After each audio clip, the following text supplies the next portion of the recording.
எனது 25 லேக்ஸில் எம்பிபிஎஸ்ஸா? ஆமாம் ப்ரோ. இந்த கேள்வி தான் வந்து பார்த்தீங்கன்னா இன்ஸ்டா டிஎம்லையுமே சரி, என்னோட வாட்ஸ்அப் மெசேஜ்லையுமே சரி, ஃபுல்லாகவே இந்த கொஸ்டின்ஸ் தான் இருக்குது. அவங்கள நிறைய பேர் வந்து பார்த்தீங்கன்னா காமனாக நிறையா கொஸ்டின்ஸ் கேட்டிருந்தாங்க. ஸோ அந்த கொஸ்டின்ஸ்லாம் வந்து பார்த்தீங்கன்னா ரைட் பண்ணி அதுக்குள்ள எக்ஸ்ப்ளனேஷன்ஸ் கொடுக்கலாம் தான் இந்த வீடியோ ஸ்டார்ட் பண்ணியிருக்கேன். ஸோ ஃபஸ்ட்டு என்ன கொஸ்டின் நிறைய பேர் கேட்குறாங்க அப்படின்னா, இப்போ கிர்கிஸ்தானில் அட்மிஷன் ப்ளேஸ் பண்ணுறதுக்கு நம்ம லாங்குவேஜ் இல்லை என்ட்ரன்ஸ் எக்ஸாம் ஏதாச்சும் எழுதணுமா அப்படின்னு தான் கேட்குறாங்க.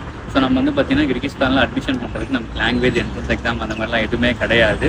நம்ம வந்து பார்த்தீங்கன்னா ஜஸ்ட் நம்மளோட 12th மார்க் ஷீட், நம்மளோட நீட் ஸ்கோர் கார்டு வச்சு வந்து பார்த்தீங்கன்னா நம்ம ஈஸியாக அட்மிஷன் பண்ணிக்க முடியும். செகண்ட் கொஸ்டின் வந்து பார்த்தீங்கன்னா நிறைய பேர் கேட்குற கேள்வி, மீடியம் ஆஃப் லாங்குவேஜ் வந்து என்ன ப்ரோ அப்படி தான் கேட்குறீங்க. ஸோ மீடியம் ஆஃப் லாங்குவேஜ் வந்து பார்த்தீங்கன்னா போஸ்டேட் மெடிக்கல் யூனிவர்சிட்டியில் ஃபுல் அண்ட் ஃபுல் வந்து பார்த்தீங்கன்னா இங்கிலீஷ் தான். ஸோ நம்ம அதை பற்றியுமே எதுவுமே வரி பண்ண தேவையில்லை.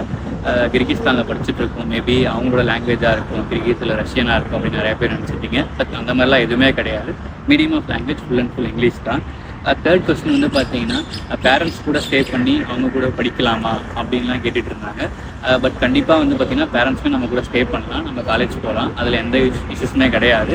பட் என்னென்னா இது வந்து ஒரு கவர்மெண்ட் யூனிவர்சிட்டி, நம்ம அட்மிஷன் பண்ணோம் அப்படின்னா நம்மளோட வீசா, நம்மளோட அட்மிஷன் ப்ராசஸ் இதெல்லாம் தான் வந்து பார்த்தீங்கன்னா காலேஜ் டேக் ஓவர் பண்ணுவாங்க. நம்ம பேரண்ட்ஸ் ஸ்டே பண்ணுறாங்க அப்படின்னா நம்ம பேரண்ட்ஸோட வீசா ப்ராசஸ் இது எல்லாமே வந்து பார்த்தீங்கன்னா நம்ம தான் பார்த்துக்கிற மாதிரி இருக்கும் தனியாகவே. ஸோ இதையுமே நம்ம கொஞ்சம் கன்சிடர் பண்ணிக்கிறோம். நிறைய பேர் கேட்குற கேள்வி என்னன்னா கேர்ள்ஸ் சேஃப்டி எப்படி இருக்கும் அப்படின்னு தான் கேட்குறாங்க. இதுக்கு சிம்பிளாக நான் ஒன் வேர்டில் ஆன்சர் பண்ணோம் அப்படின்னா, நான் படிக்கிற யூனிவர்சிட்டியில் பசங்களை விடவே கேர்ள்ஸ் தான் வந்து பார்த்தீங்கன்னா ரொம்ப அதிகமாக படிச்சுட்டு இருக்காங்க. ஸோ இதை வச்சே நீங்கள் கன்சிடர் பண்ணிக்கலாம் கேர்ள்ஸ் சேஃப்டி எப்படி இருக்குன்னு சொல்லிட்டு. நானுமே இங்கே 4 இயர்ஸாக படிச்சுட்டு இருக்கேன். பெருசாக கேர்ள்ஸ்க்கு எதுவும் இந்த கண்ட்ரி பீப்புள்ஸ் கிட்ட வந்து ப்ராப்ளம்ஸ் வந்து நான் எதுவுமே பார்க்கல. கேர்ள்ஸ் சேஃப்டி வந்து பார்த்தீங்கன்னா 100% இருக்கும். ஸோ நம்ம அதை பற்றி வரி பண்ணவே தேவையில்லை. அதுக்கப்புறமான கொஸ்டின் வந்து பார்த்தீங்கன்னா, இப்போ அட்மிஷன் ப்ளேஸ் பண்ணிவிட்டு எப்படி தனியாக வர்றது, யார் எங்களை கைட் பண்ணுவோம் அப்படின்லாம் கேட்டுட்டு இருக்காங்க. ஸோ இதை பற்றிலாம் நீங்கள் பயப்படவே தேவையில்லை. ஸோ நீங்கள் சப்போஸ் இப்போ என் மூலியமாக அட்மிஷன் பண்ணுறீங்க அப்படின்னா, நீங்கள் ஜஸ்ட் உங்களோட பாஸ்போர்ட் அப்ளை பண்ணுறது மட்டும்தான் உங்களோட ஒர்க்காக இருக்கும்.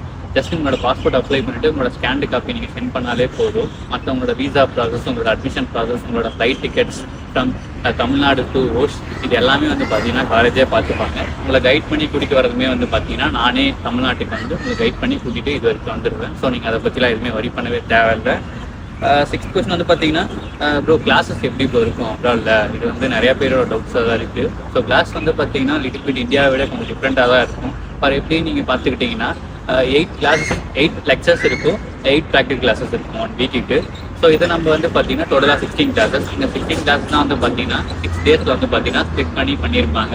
ஸோ 1 கிளாஸோட டியூரேஷன் வந்து பார்த்தீங்கன்னா 1.5 hours. ஒரு நாளைக்கு வந்து பார்த்தீங்கன்னா மேக்ஸிமம் 4 கிளாஸஸ் நடக்கும். ஸோ இந்த மாதிரி தான் வந்து பார்த்தீங்கன்னா கிளாஸஸ் நடக்கும். ஸோ நிறைய பேர் என்கிட்ட இந்த கேள்வியுமே கேட்டாங்க, என்னென்னா இப்போ அப்ராடில் நம்ம யூனிவர்சிட்டியில் ஜாயின் பண்ணிட்டோம், நம்மளோட ரூம்மேட்ஸ், நம்மளோட குரூப் மேட்ஸ்லாம் வந்து எப்படி இருப்பாங்க, இந்த மாதிரிலாம் நிறைய பேர் கேட்டுட்டு இருந்தீங்க. ஸோ கண்டிப்பாக வந்து பார்த்தீங்கன்னா உங்களோட ரூம்மேட்ஸ் வந்து பார்த்தீங்கன்னா தமிழ் மேட்ஸாக தான் இருப்பாங்க. உங்களோட ஃப்ளோருமே வந்து பார்த்தீங்கன்னா தமிழ் மெம்பர்ஸாக தான் இருப்பாங்க. ஸோ அதை வந்து பார்த்தீங்கன்னா அதை பற்றி நீங்கள் வரி பண்ணவே தேவையில்லை. செகண்ட் திங் வந்து பார்த்தீங்கன்னா உங்கள் குரூப் மேட்ஸ்லாம் எப்படி இருக்காங்கன்னு கேட்குறேன். ஸோ அதுவுமே வந்து பார்த்தீங்கன்னா ஒரு குரூப்புக்கு 15 மெம்பர்ஸ் இருப்பாங்க.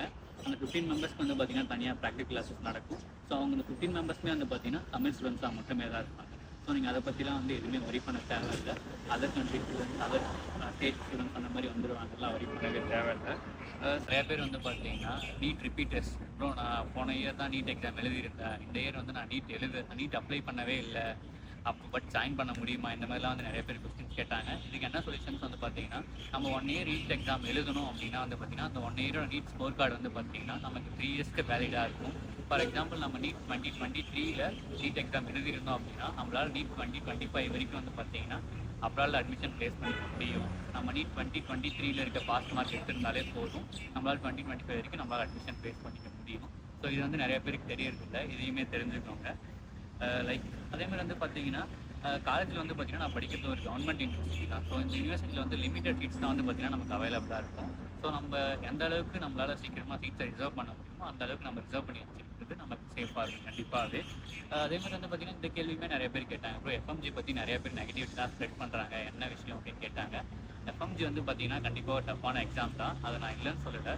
பட் அதை நம்ம பாஸ் பண்ணுறதும் பாஸ் பண்ணாமல் முடியாமல் போகிறதுமே வந்து பார்த்தீங்கன்னா ரெண்டுமே நம்ம கையில் தான் இருக்குது. நம்ம படித்தோம் அப்படின்னா நம்ம பாஸ் ஆகும், நம்ம படிக்கல அப்படின்னா நம்ம பாஸ் ஆக போகிறது இல்லை. ரெண்டுமே வந்து பார்த்தீங்கன்னா நம்ம கையில் தான் இருக்குது. It depends upon hours only. So இதை பற்றி பார்த்தீங்கன்னா அவங்க நெகட்டிவாக சொல்கிறாங்க, இப்போ பாசிட்டிவாக சொல்கிறாங்கிறதுக்கு எந்த விஷயமே கிடையாது. இதுதான் வந்து பார்த்தீங்கன்னா ஃபேக்ட். நம்ம படித்தா நம்ம பாஸ் பண்ணலாம், நம்ம படிக்க முடியல அப்படின்னா நம்ம கண்டிப்பாக பாஸ் பண்ண முடியாது. இதுதான். பட் நம்ம காலேஜ்லேருந்து நமக்கு அந்த நல்லா டீச் பண்ண மாட்டாங்க, அந்த மாதிரிலாம் எதுவுமே கிடையாது. நம்ம காலேஜ்லேருந்து அவங்களால எந்த அளவுக்கு எஃபோர்ட் போடணுமோ அந்த அளவுக்கு எஃபோர்ட் அவங்க போட்டு நம்ம டீச் பண்ணுவாங்க. நம்ம லேர்ன் பண்ணிக்கிறதும் லேர்ன் பண்ணிக்காததும் நம்ம கையில் தான் இருக்குது எல்லாமே.